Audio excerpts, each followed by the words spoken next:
할렐루야. 주님을 찬양합니다. 예. 우리 가운데서도 오늘 또 예배드리는 주일에는 하나님께서 이렇게 화창한 날씨를 주셔서 예배드릴 수 있으니 참 감사합니다. 여러분 건강하시죠? 어떻게 지내셨나요? 우리는 하나님의 은혜가 아니고서는 아무것도 할 수 없는 그런 고백이 저절로 나오는 현실 아닙니까? 오늘 본문 속에서도 하나님께서 이런 참 답답하고 힘겨운 일상을 살아가고 있는 삶 속에서, 생활 속에서 어떻게 개입하시고 또 어떻게 우리를 이끌어내시고 또 우리에게 어떻게 힘을 주시는지 이런 과정들이 적나라하게 드러나는 말씀을 우리가 상고해 보려고 합니다. 오늘 본문에서 열왕기상 17장 8절부터 16절에 나오는 엘리야의 사역이고 거기에 나오는 사렙다 과부, 사르밧 과부에 대한 사례죠. 하나님이 이들에게 역사하시고 일하시는 과정이 있다면 이 말씀을 듣고 저와 여러분에게도 찾아오시는 하나님의 과정이 있어요. 역사가 있어요. 그것과 비교하면서 이분들은 이렇게 하나님을 만나는 통로를 삼아주셨구나. 그렇다면 나는 현실 속에서 내가 만나고 있는 하나님은 나에게 어떻게 찾아오시고 무엇이라 말씀하시는가, 이러한 것들을 비교하면서 하나님의 말씀을 상고하기를 원합니다. 이스라엘 백성이 하나님 앞에 범죄함으로 말미암아서 나라가 이렇게 갈라졌잖아요. 그래서 남유다와 북이스라엘이 이렇게 나눠졌는데 남유다는 두 지파만이 차지하고 그 다음에 또 나머지 10지파는 북이스라엘이 이렇게 통치할 수 있도록 하나님이 이제 허락하셨는데 갈수록 북이스라엘이 범죄를 많이 하는 거예요. 그 왕을 세우기만 하면 그 왕이 들여오는 그 왕비, 아내, 외국에서 이제 이렇게 협약을 해가지고 결혼을 하게 되면 꼭 그들이 가지고 오는 자기 나라에서 섬겼던 신들을 왕궁에다가 다 심어 놓는 거예요. 근데 그것이 가장 최악의 정점이 어느 때냐? 아하방 때예요. 아하방이 이세벨이라고 하는 시돈 사람을 아내로 왕비로 맞이하고 나서 그 땅의 신을 가져왔잖아요. 그게 바알과 아세라예요. 이러한 우상들이 그 나라에 흥왕하고 그 다음에 또 이 나라에 많은 권력과 영합이 돼가지고 백성들을 갖다가 장악을 하니까 하나님이 가장 싫어하시는 것이 우상숭배잖아요. 그래서 하나님이 그때부터 이제 일을 시작을 하시는 거예요. 예전에도 일을 하셨지만은 이 상황이 이렇게 됐을 때 하나님이 어떠한 방법으로 일을 하고 계시는지 행하시는지 이러한 것을 오늘 본문을 통하여서 깨닫는 저와 여러분이 되길 원합니다. 하나님의 말씀이 엘리야에게 임했다. 이제 8절 말씀에 이제 그렇게 나옵니다. 근데 엘리야는 지금 어떤 상황이냐? 하나님께서 너는 아하방에게 가라. 아하방에게 가가지고 여호와 하나님을 섬기지 아니하고 우상 숭배를 많이 하기 때문에 하나님께서 이 나라에 비를 내리지 아니할 것이다. 그래서 하나님이 하나님께로 돌아올 때까지 이 비를 내리는 것을 멈추실 것이다 라고 하는 것을 선포하라, 선언하라, 이렇게 명령을 하신 거예요. 엘리야가 그것을 순종하여서 아하방에게 가죠. 아하방에게 가가지고 이 나라에 우상 숭배, 여호와를 섬기지 아니하고 우상을 숭배했기 때문에 이것이 창궐해지기 때문에 점점 많아지기 때문에 하나님께서 이 나라 가운데 징계, 징벌로 비를 내리지 않을 것이다. 비를 그칠 것이다. 이렇게 선언을 했어요. 선포를 했어요. 그랬더니 어떻습니까? 이 아하방이 어디서 힘도 없고 듣보잡, 쉽게 말하면 알지도 못하고 능력이 없는 이런 자가 나타나가지고 왕 앞에서 엄포를 놓는 거예요. 왕에게 엄포 놓는 거 좋지만은 나라를 들먹이면서 이 나라 가운데 지금 저주를 퍼붓는 거라고 생각을 하니까 아하방이 내버려둘 수가 없죠. 그래가지고 이 엘리야를 죽이려고 하는 거예요. 목숨이 위태해지게 되니까 하나님이 엘리야를 들어가지고 어디로 그 엘리야를 숨기시느냐? 그릿 시냇가로 엘리야를 숨기십니다.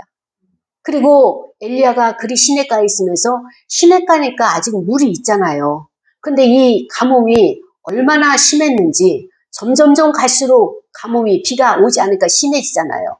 우리는 결론을 알기 때문에 3년 6개월이라고 했는데 지금 이 시기에 거의 3년이 넘어가는 시기쯤 되니까 이제 그릿 시냇가도 물이 말라버린 거예요.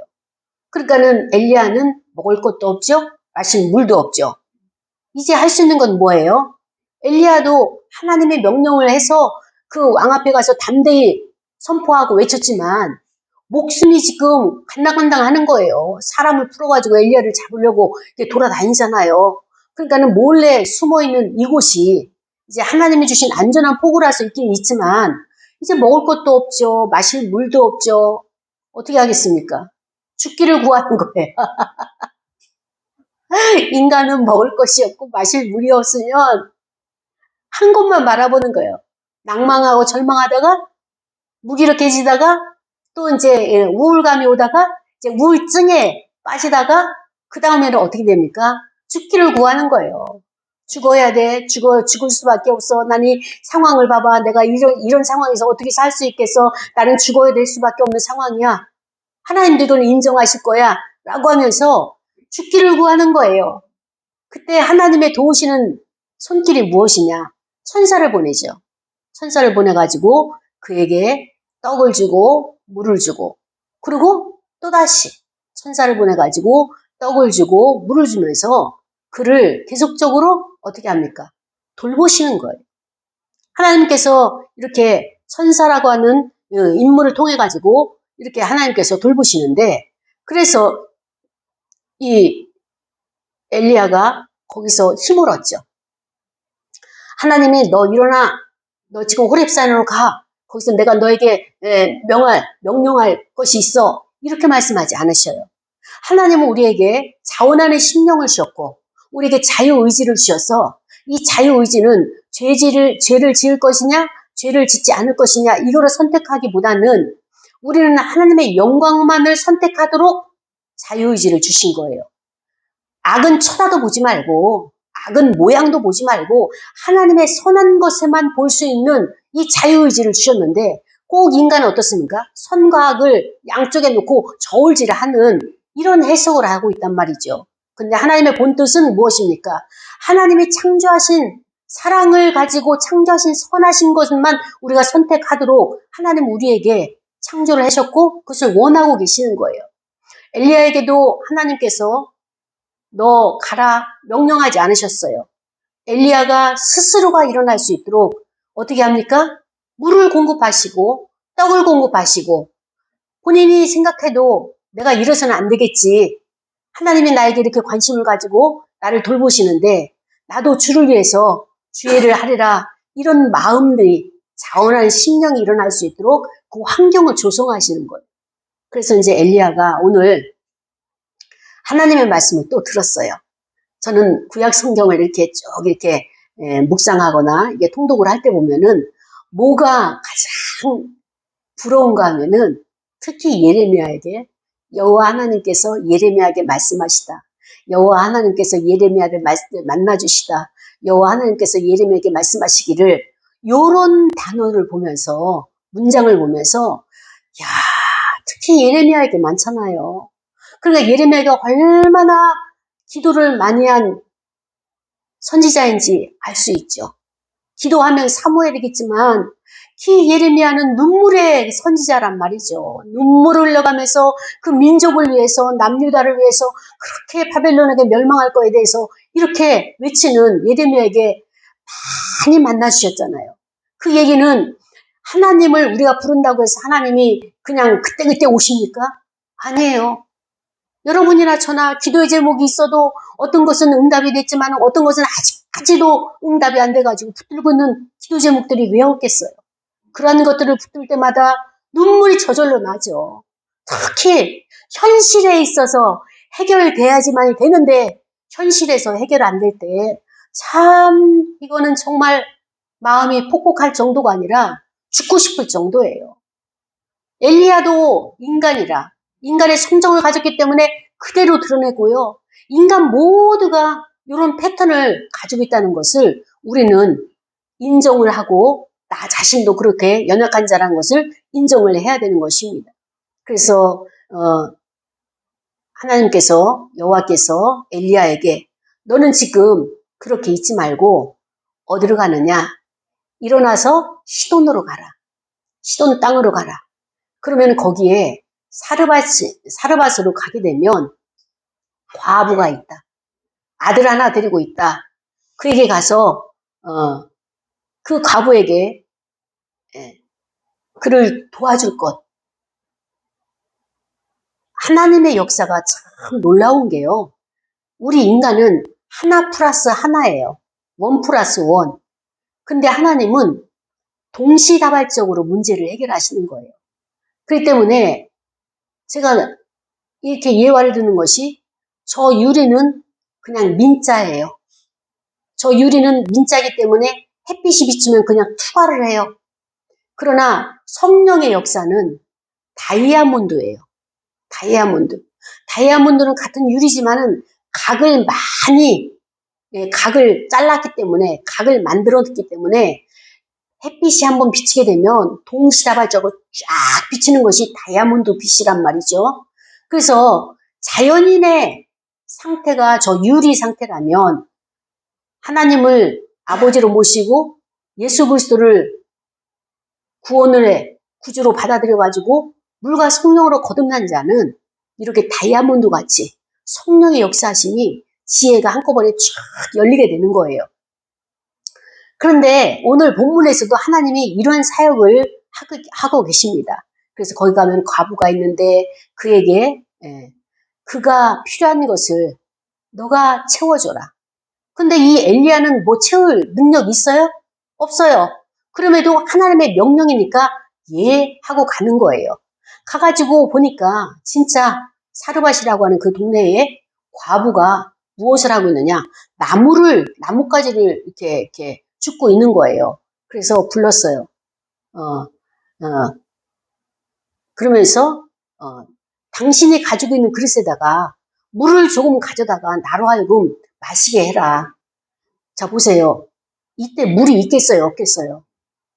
가장 필요한 것을 달라고 하는 거예요. 가뭄이 들어서 이 물값이 엄청 비쌀 텐데 물이 없는 자에게 물을 달라고 하는 거예요.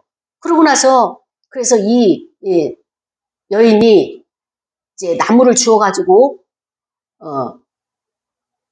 이제 가가지고 떡을 만들어서 통에 있는 가루와 기름을 가지고 떡을 만들어서 그것을 먹고 아들과 자기가 이제 죽으려고 마지막 만찬인 거예요, 지금. 마지막 음식을 만드는 아주 경건하고 정말로 그 침통하면서도 이 세상의 세파에 요동하지 않고 흔들리지 않는 뜻을 정했기 때문에 이런 마음가짐을 가지고 나무를 줍고 있는 그에게 와서 물을 달라 하고 그리고 너가 가서 떡을 한 조각 가져다가 나로 하여금 먹게 해라. 이렇게 이야기를 하는 거예요. 그러니까 이 과부 입장에서는 해결할 수 없는 것을 이 선지자라고 하는 자가 나타나서 요구하고 있는 거예요. 그때 과부가 내가 당신의 하나님 여호와께서 살아계심을 두고 맹세한다. 나는 떡이 없다. 다만 나는 통에 가루 한 움큼과 그 다음에 병에 기름 조금 있을 뿐이다. 그때 엘리야가 이야기를 했죠. 나는 이것을 먹고 나의 아들과 내가 죽으려고 한다. 그때에 엘리야는 그 절박한 심정을 알아차리면서 그래도 엘리야는 누가 보냈느냐? 하나님이 보냈잖아요. 그러니까 그 여인에게 말을 하는 거예요. 뒤돌아가는 그 여인의 뒤통수에다가 걱정하지 말아라. 두려워하지 말아라. 가서 너는 내가 시키는 대로 빵을 만들어라. 떡을 만들어라. 그래서 나를 위하여 그것을 가져오라. 가져오고 나서 그 다음에 너의 아들을 위해서 너를 위해서 그것을 먹도록 해라. 그러면서 하나님 여호와의 말씀이 나에게 엘리야에게 말씀하시기를 너가 이제는 비가 올 때까지 너의 그 떡반죽 그릇 쉽게 말하면 그 가루통이나 아니면은 그 기름 그릇에 이게 마르지 아니하도록 하나님께서 계속적으로 없어지지 않도록 해주실 것이다. 그러면서 그가 엘리야의 말대로 사르밧 과부가 엘리야의 말대로 가서 떡을 만들어서 그에게 바치고 그 다음에 그 아들과 그 과부는 어떻습니까? 여러 날을 먹었다. 여러 날을 먹었지만 어때요?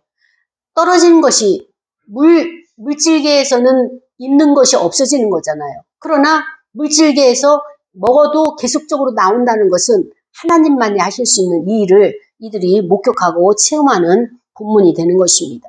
그렇습니다. 하나님이 하시게 되면 모든 물질계가 하나님의 질서대로 주인이 하나님이고 통치자가 하나님이시니까 물질계도 하나님에게 순종한다라고 하는 말씀을 가지고 이 말씀은 오늘 저와 여러분에게 주시는 하나님의 말씀인 것입니다. 우리는 중요한 것이 일상을 살아내는 게 중요한 거예요. 우리의 생활을 누가 간섭하시느냐, 누가 주인이냐 이 관점에 의해서 삶의 방향이 바뀌어지게 되는 것입니다. 엘리야는 하나님 앞에 잘한 것이 있다면 순종을 잘한 것 같아요.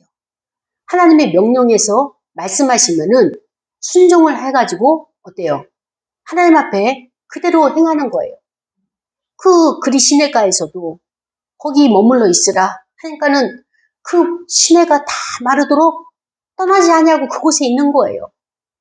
그래서 엘리야가 호렙산에도 가고 저 산에도 가고 시내산에도 가고 하면서 하나님을 만나려고 찾아다닌 것이 아니라 하나님이 찾아오시는 거예요.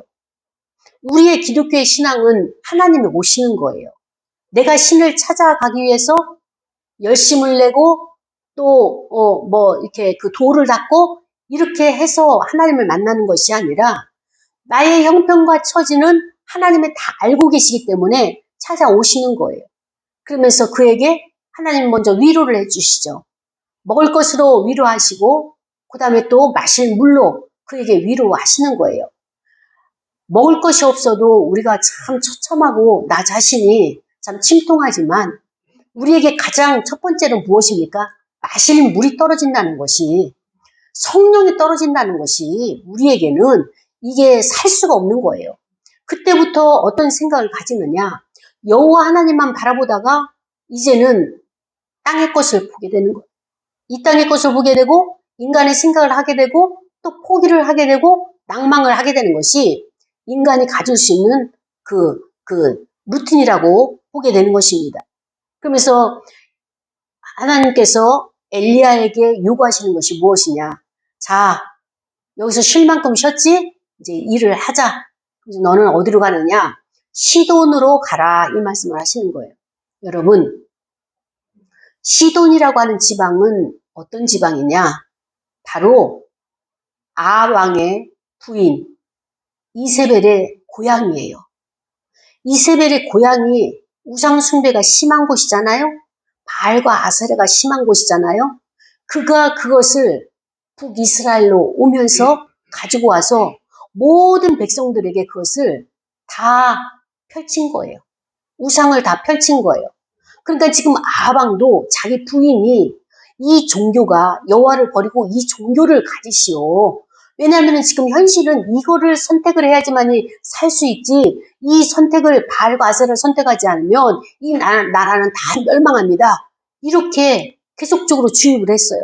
그게 한 해, 두 해 가다 보니까 생활을 하다 보니까 진짜 맞는 것 같아요. 왜 그러느냐? 이 나라는 어떤 나라는 농경사회예요. 농경사회에서 가장 필요한 신은 바알과 아세라라고 생각하는 거예요. 바알이 하늘에서 비를 내려줘야지 농사를 지을 수 있거든요. 이것을 이 왕을 비롯한 모든 백성들이 그렇게 인지하고 있고 그렇게 믿고 있었던 거예요. 하나님은, 여호와 하나님은 이것을 깨트리기 위해서 비를 그치신 거예요. 멈춘 거예요. 너희들이 생각하는 것이 잘못된 생각이다. 너희들이 지금 인식하고 있는 것이 잘못된 인식이다. 라고 하는 것을 깨트려주기 위해서 우리의 생활 가운데서 일하시는 거예요. 우리가 결핍을 느끼고 생활에 불편함을 느끼고 어려움을 당한다. 그러면 나를 돌아봐야 돼요. 내 생각이 하나님의 생각과 다른가? 내가 가지고 있는 습관이, 믿음이 내 믿음이지, 인간적인 내 믿음이지 하나님이 원하시는 그 믿음 맞는가? 라고 나를 점검하는 계기를 주시는 거예요. 그래서 이제 아방에 가가지고 엘리야가 선포합니다. 여호와 앞에 우상 숭배했기 때문에 그것을 회개하고 돌아오시오. 그렇지 않을 때는 이 나라 가운데 여러분이 돌아오기까지 하나님께서 비를 내리지 아니할 것이다 했더니 아방 입장에서는요, 코웃음 치는 거예요. 왜? 이 사람은 약한 자고 자기는 나라 국가가 있지만은 한 사람이고, 그리고 여호와라고 하는 그 신이 이 아방을 믿지 않기 때문에 그 신이 누군지도 모르잖아요. 그런데 여호와의 이름을 가지고 와서 자기 앞에서 큰 소리 똥똥 치고 하는 자가 당장 비가 내리는 것도 아니고 당장 어떤 역사가 일어나는 것도 아니면서 이렇게 큰 소리 치는 자를 보니까, 아, 저 자가 우리나라를 저주하려고 왔구나 라고 해가지고 이 엘리야를 잡아다가 죽이려고 하는 거예요. 근데 어떻습니까? 하나님의 나라는 하나님이 통치하시기 때문에 모든 일은 하나님의 방법대로 해야 되는 거예요. 하나님이 그를 들어서 그리 시냇가에서 숨겨 놓으시고, 이제는 하나님의 2차 이제 일을 시작하시는 거예요. 그 2차 일이 무엇이냐? 엘리야가 더 이상 굶주리지 않게 하기 위해서, 더 이상 목마르지 않게 하기 위해서 어떻게 합니까? 사렙다의 사르밧 과부를 만나무 주시는 거예요. 자, 엘리야가 사르밧 과부를 알았을까요? 몰랐어요. 연결시켜 주시는 분은 누구냐? 하나님이 있어요.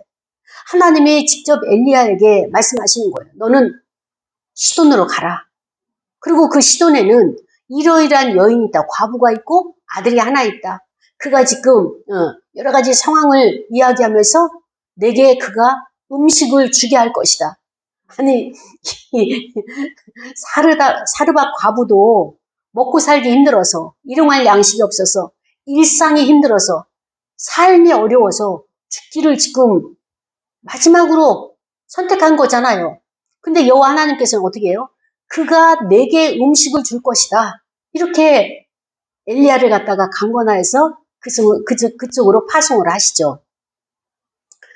엘리야가 보니까 그 여인이 나무를 줍고 있는 거예요. 나무를 줍고 있는 그에게 가서 물을 달라 요구하고, 그 다음에 또 떡을 달라 이렇게 요구하는 것을 봅니다. 근데 참 하나님의 역사는 이렇습니다. 엘리야는 하나님을 통하여서 사르밧 과부를 알았어요.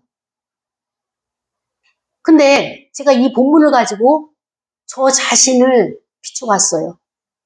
하나님이 나에게 찾아오셨을 때 나에게 어디를 가면은 누구를 만날 것이다 이렇게 하면서 저를 그쪽으로 파송하는 그러한 유형이 아니라, 제게는 지금 사르밧 과부의 그 심정, 아들과 마지막으로 음식을 만들어 먹고 이제 우린 죽을 것이다.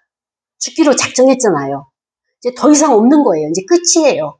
이때의 그 사르밧 과부의 그 마음은 얼마나 절박하고 얼마나 폭복하고 그동안에 살아온 인생에 있어서 회한이 많을 것이고, 그 다음에 이런 인생을 살기 위해서 하나님이 나를 이 땅에 보내셨는가?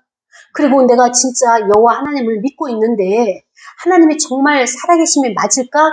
라고 하는 것을 얼마나 많이 자기 스스로 회한을 돌이켜보면서 많은 눈물을 흘렸을 것이며, 이제 나에게는 마지막이다. 죽음밖에 없다. 이 땅을 하직하는 것이다. 라고 하면서 그 고통의 시간, 슬픔과 연민과 그 회한의 시간을 얼마나 많이 가졌겠는가요? 저에게 하나님이 찾아오시는 방법은 엘리야에게 하는 방법과는 달리 이 여인의 마음을 저에게 먼저 주실 거예요. 그러면 저는 제가 느끼는 감정과 올라오는 생각을 가지고 이게 내 인생인 줄 알고 내 문제인 줄 알고 울면서 기도하겠죠. 그러면 하나님께서 울면서 기도할 때에 내가 느꼈던 이 감정과 생각들, 이 모든 복잡한 것들을 똑같이 경험하고 있는 그런 사람을 딱 만나게 하시는 거예요. 그러면서 제가 먼저 경험했기 때문에 어떻습니까? 그 여인을 위로할 수 있고 그 사람을 내가 수용할 수 있고 공감해 줄 수 있는, 그래서 그가 마음을 풀어놓게 되는 이런 과정으로 하나님이 사역을 하시거든요. 근데 보세요. 엘리야는 그 앞전에 어떤 일이 있었습니까? 그리 시냇가에서 우울감에 빠져가지고 죽기를 원했잖아요. 자살하고 싶은 거예요. 하나님의 뜻이 아니지만 현실이 너무 답답하니까 그 방법밖에 없는 것 같아서 그것을 경험한 엘리야를 하나님이 사용하시는 거예요. 하나님이 너의 그 겪었던 고통들, 겪었던 시간들, 그 모든 체험들을 그 사르밧 과부를 딱 만나니까 사르밧 과부는 어떻게 합니까? 당신이 누군데 나한테 물을 달라 하고 당신이 누군데 나한테 떡을 달라 가져오라 말합니까? 이렇게 말하는 것이 아니라 사르밧 과부는 엘리야의 얼굴을 보면서 어떻겠습니까? 그냥 그가 선지자인지 하나님이 보내준 자인지 그거는 묻지도 않고 마음이 열려지는 거예요. 이제까지는 마음이 폐쇄적이 돼가지고 죽는 것밖에 없기 때문에 이 여인이 그렇게 살아왔고 살 것이고 이제 그 행동을 개시하려고 하는데 엘리야를 보자마자 엘리야가 물을 가져오라, 떡을 한 조각 가져오라 할 때 따박따박 대답을 하는 거예요. 대화가 되어지는 거예요. 대화가 되어지는데 내가 당신의 하나님 여호와께서, 자 여기에 굉장히 신앙 고백이 있는 거예요. 사르밧 과부는 이방 여인이에요. 이방 여인인데 하나님의 존재를 모르는 거예요. 이 땅은 어떤 땅이라고요? 바알과 아세라를 숭배하는 그 땅이란 말이죠. 많은 사람들이 바알과 아세라를 숭배하고 있는 그곳에 여호와 하나님을 경외하는 이방 여인이 있다는 거예요. 자 여러분, 이 여인을 엘리야가 전도했나요? 누군가는 전도한 거예요. 누가 했을까요? 이 여인은 하나님이 하신 거예요. 자 보세요. 엘리야를 찾아오셔서 하나님이 사르밧 과부를 만나라 말씀하셨을 때는 성령은 동일하게 역사하시는 거예요.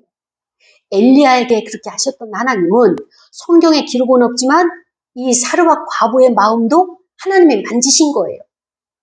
그래서 이 여인은 그 엘리야가 말하는 그것을 그대로 순종하는 것을 보게 됩니다. 저는 이것을 보면서 어떤 생각을 했는가 하면은 우리가 몸된 교회를 섬기기 위해서 예배 공동체, 신앙 공동체를 하기 위해서는 많은 것을 헌신을 해야 돼요. 시간도 내서 예배 드려야 되죠. 육신적으로 봉사도 해야 되겠죠. 물질도 헌금으로 바쳐야 되겠죠. 여러 가지 모양으로 우리는 헌신을 하게 됩니다. 나가서 전도도 해야 되겠죠. 또 오는 사람 또 섬기면서 봉사도 해야 되겠죠. 그러면 어떨 때는 신역이 고돼요. 참 신역이 고됩니다. 그래서 신앙이 좋고 성령이 충만할 때는 감사합니다. 하나님의 은혜입니다. 하나님이 이렇게 능력 주셔서 감당할 수 있어서 감사합니다. 이렇게 하지만 메마른 땅이 오고 내 마음의 은혜의 담비가 메말라질 때는 어떻습니까?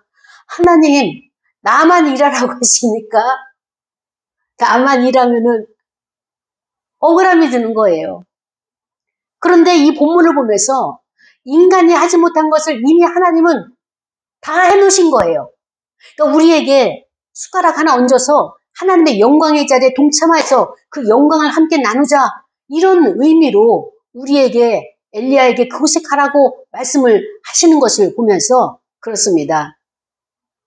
하나님은 일을 안 하시는 것 같아도 일을 하시는 거예요. 그리고 우리가 일을 하나님보다 더 많이 하는 것 같아도 우리의 하는 일은 너무 적은 거예요. 모든 것을 다 하나님이 해놓으시고 우리는 마지막에 그냥 동참만 하면서 그 모든 영광을 함께 누리자라고 하는 것이 하나님의 일하시는 방법이구나. 근데 어떻습니까? 우리는 나만 일하는 것 같아가지고 억울하기도 하고 나만 너무 헌신하는 것 같아서 속상하기도 하는데 그렇지가 않아요. 내가 아무리 평생 일을 해도 하나님이 한 번 사역하신 것만 따라갈 수가 없는 거예요. 이것이 하나님의 일하시는 방법이라면 또 다른 하나님의 각도에서의 일하시는 방법이 무엇이 눈에 들어오느냐? 그리 시냇가에서는 하나님이 엘리야 하나만 돌보셨어요. 그 지역에서 물리적인 거리에서는 엘리야 하나만 돌보셨어요. 근데 이제 하나님은 어떻게 하시느냐? 엘리야를 사르밧 과부의 집에 보내가지고 엘리야를 통해서 사르밧 과부와 그의 아들을 이렇게 공동체를 하나님께서 이렇게 돌보시는 것을 보게 되는 것입니다. 이게 일하시는 하나님의 방법이에요. 한 개인도 하나님께서 이렇게 돌보시지만 그러나 하나님은 공동체를, 신앙의 공동체를, 예배 공동체를 함께 모여가지고 그래서 거기에서 하나님께서 그들의 모두를 돌보시는 누구에 의해서? 하나님은 엘리야에 의해서 이 모든 사역을 지금 키워나가는 것을 보게 되는 거예요. 하나님께서 엘리야에게 명령하셨을 때는 엘리야가 그에게 당당하게 물을 요구하고 떡을 요구할 수 있는 것이 무엇이냐? 그것이 물론 필요해서 요구했겠지만 어떻게 보면 그 여인과 대화를 나누기 위해서 물을 가져오라, 떡을 가져오라 이렇게 시도를 한 거예요. 시도를 하다 보니까 그 여인이 내가 있는 것은 있다 하고 없는 것은 없다 하고 할 수 있는 것은 할 수 있고 할 수 없는 것은 할 수 없다라고 하면서 그 여인의 마음의 문이 하나씩 하나씩 열려지는 것을 보게 되는 것입니다. 저는 이 본문을 예전에 이렇게 해석을 했었어요. 엘리야가 너무 뻔뻔하다. 가정 형편이 어려운데 거기 가가지고 물을 달라 하고 떡을 달라 하고 그리고 먼저 나에게 가져오라고 하는데 어떻게 그 가난한 집에 가가지고 그 떡이 입으로 넘어가겠느냐. 그러면서 이 엘리야의 뻔뻔함만 보였었어요. 근데 제가 중고등부 전도사로 파송을 받고 사역을 하는데 사례비를 주시는 거예요. 그때 당시 사례비를 40만 원 줬어요. 40만 원 아무것도 아닌데도 이 사례비니까 제가 쓸 수가 없더라고요. 이게 성도들의 헌금이다 생각하니까 이걸 쓸 수가 없어서 사례비 받으면은 전부 집사님들, 권사님들, 뭐 추어탕 사드리고, 뭐 음식 사드리고, 뭐 선물해서 드리고 그렇게 했어요. 왜냐하면 제가 이거를 쓸 수가 없었어. 너무 부담이 돼가지고. 그런데 하나님이 이 본문을 주시면서 제게 말씀을 하시는 거예요. 주의 종이 이것을 먹어야지만이 그 다음에 하나님이 역사를 하시는 거예요. 주의 종이 먹는다는 것은 하나의 상징이죠. 여호와 하나님을 우선순위로 인정하고 받아들이는 신앙 고백이잖아요. 근데 이것이 없이 제가 성도들이 주는 그 사례금을, 교회에서 주는 사례금을 먹지 않고는 축복의 통로가 원활하게 가지 않는다는 것을 알게 하시면서 그때부터 제가 그것을 내가 써야 되겠구나. 내가 먹어야 되겠구나. 주의 종이 먹어야 되겠구나. 마음은 아프고 마음은 참 안쓰럽지만 참 정말 안 받고 싶고 안 먹고 싶지만 백성을 위해서 성도를 위해서는 해야 되는 거예요. 이게 선지자들 주의 종들이 해야 될 일이에요. 나는 안 하고 싶지만 성도를 위해서라도 목사는 해야 되고요. 나는 안 하고 싶지만 내담자 오늘 찾아오는 그를 위해서라도 어쩔 수 없이 할 수밖에 없는 하나님의 질서의 순종이라고 하는 이것이 나오기 때문에 해야 할 수밖에 없는 것이 있구나라고 하면서 그때 당시 엘리야의 마음도 왜 한 그릇이겠어요. 자기를 위해서 이기주의처럼 먹는 것을 가져오라 하는 것 같이 비춰지겠지만 이게 하나님의 일하시는 순서고 질서예요. 그래야지 주의 종이 먼저 먹고 그들을 축복을 할 때에 이 모든 것이 가루에 통에 가루가 떨어지지 않냐고 병에 기름이 그 다음에 없어지지 아니하는 이 역사와 기적을 이루기 위해서는 철저하게 하나님의 말씀에 순종하는 엘리야를 보게 되었던 것입니다. 사랑하는 여러분, 하나님의 모든 계획과 하나님의 모든 통치는 우선순위가 무엇이냐? 하나님의 백성에게 있다는 사실이에요. 아합이 이스라엘이 우상숭배함으로 말미암아서 이 땅 가운데 하나님의 저주가 임했잖아요. 이 저주가 임했음에도 불구하고 하나님은 하나님의 백성을 구원하시는 것을 보게 되는 것이에요. 이 중에 여호와를 경외하고 말씀에 순종하는 엘리야를 하나님께서 이렇게 장소를 옮기면서까지 그때는 먹을 것이 없었지만 이제는 먹을 것까지 공급하시는 그 하나님으로 하나님께서 엘리야를 돌보시는 것, 그 다음에 거기에서 공동체를 만들어서 여호와를 경외할 수 있도록 하나님께서 의식주의 문제가 다 해결되잖아요. 거주할 집도 있죠. 마실 물도 있고 먹을 양식도 있고 그 다음에 드릴 제사도 예배 드릴 수 있는 장소도 있는 것이고 이러면서 하나님은 점차적으로 형편을 나아지게 하는 거예요. 점차적으로 그의 앞길을 열어주시는 거예요. 이것이 바로 하나님의 일하시는 방법인 것입니다. 우리 인생을 보게 되면 어떻습니까? 엘리야가 순종함으로 그의 인생이 바뀌어지었고 사르밧 과부가 엘리야의 말에 아니 이 사람이 누구야? 듣보잡이잖아. 알지도 못한 사람이 와가지고 이제 물을 달라 떡을 달라 하면서 이제는 우리 집에 와서 이제 거주하기까지 하겠다고 하니 어쩌면 가장 큰 역사는 과부의 마음을 움직이신 여호와 하나님이실 거예요. 여호와 하나님의 그 과부에게 어떻게 교육하고 어떻게 역사를 하셨는지 우리는 알지 못하지만 그의 마음이 엘리야를 완전히 그냥 열고 받아들이고 그를 영접하는 것을 그 마음의 상태를 만든 것은 엘리야가 한 것이 아니라 여호와 하나님이 하신 것을 보게 되는 것입니다. 그리고 여기에서 또 한 가지 누가 있습니까? 아들이 있잖아요.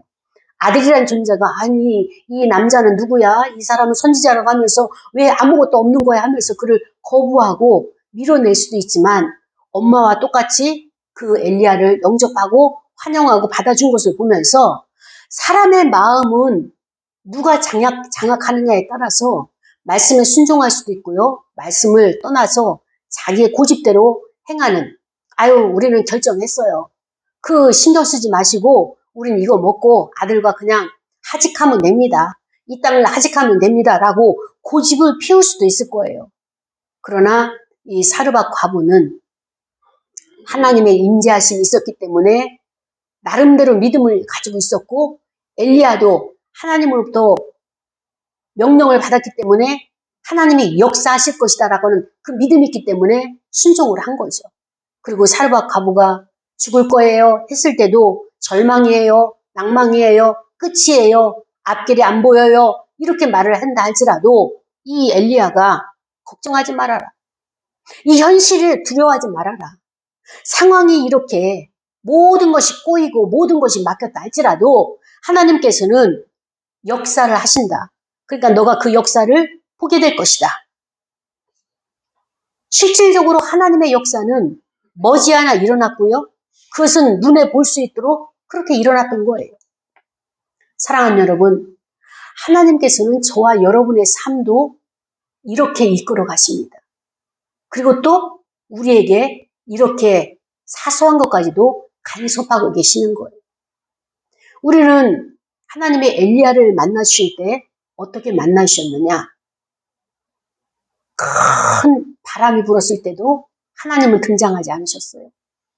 지진이 날 때도 또 불이 일어날 때도 여호와 하나님은 모습을 나타내지 않으셨어요. 그러나 하나님은 어떻게 엘리야에게 등장하셨느냐? 아주 세미한 음성으로 속삭여 주신 거예요. 하나님의 임재하심은 이렇습니다. 큰 보여지는 어떤 그 행동이나 아니면 물리적인 것들이 변화가 큰 것 아니에요. 가장 작은 속삭임, 그리고 가장 작은 미세한 변화. 우리가 이것을 발견해내야 되는 거예요. 하나님이 나에게 주시는 작은 속삭임을 내가 놓쳐버리고 간과한다면 나는 기회를 또 한 번 놓치는 거예요. 하나님이 나에게 주시는 작은 변화가 있어요. 일상에서의 작은 변화들, 이것을 내가 예민하게 주시하지 않고 주목하지 않고 내가 이거를 무시하게 되면 저것 가지고 나는 양이 안 차 라고 하면서 내가 그것을 기회를 놓쳐버리게 되면 또 다른 기회가 오기까지는 엄청난 또 시간이 걸린다는 사실이에요. 하나님의 방법은 우리가 예배 전에도 함께 나눠서 우리가 이거 함께 나눴지만은 그렇습니다. 기회를 주셔요. 아무리 환경이 어렵다 할지라도 모든 사람이 똑같은 환경은 아니라는 거예요. 하나님을 경외하는 자에게는 반드시 하나님께서 붙잡아 주시고요. 구원해 주시고요. 그 다음에 그에게 길을 열어주신다는 사실입니다. 사랑하는 여러분, 우리는 이거를 잡아야 돼요. 하나님의 미세한 음성, 하나님의 속삭임, 하나님의 나의 생활 가운데 아주 작게 진동이 일어나고 또 변화가 일어나는 이런 것들을 발견해내기까지 우리가 누구에게 주목을 해야 되느냐? 여호와 하나님 앞에 주목을 해야 됩니다. 날마다 날마다 예수 그리스도의 보혈로 나의 죄를 고백하고 십자가 앞에 나의 죄를 사함을 받고 죄에 대한 고백을 해야 돼요. 그래야지 성령의 역사하시는 그 미세한 진동을, 미세한 변화를 우리가 찾아낼 수 있기 때문이죠. 죄가 나를 가로막았으면, 하나님과 나 사이에 죄악의 담이 가로막히면 하나님의 일하심이 보이지 않는 것입니다.